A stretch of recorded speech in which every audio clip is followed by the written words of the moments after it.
সোমবার বেলা 11:30টায় রাজধানীর foreign service একাডেমিতে রাজনৈতিক দলগুলোর সঙ্গে দ্বিতীয় ধাপে 13তম দিনের বৈঠক করে জাতীয় ঐক্যমত্য কমিশন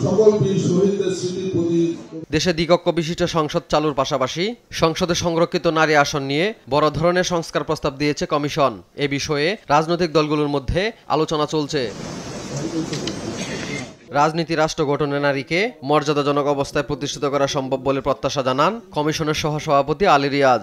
বলেন, জুলাই আন্দোলনে নারীদের অবদান ইতিহাসের পাতায় স্বর্ণাক্ষরে লেখা থাকবে। যেভাবে অপমান করা হয়েছিল, অবমাননা করা হয়েছিল ছাত্রদেরকে, শিক্ষার্থীদেরকে, নারীদেরকে, তার বিরুদ্ধে তারা যে প্রতিবাদ এবং প্রতিরোধ রচনা করেছিলেন, সেটি ফ্যাসিবাদ বিরোধী আন্দোলনকে বেগবান করেছিল, একটু পরিবর্তনের দিকে নিয়ে গিয়েছিল।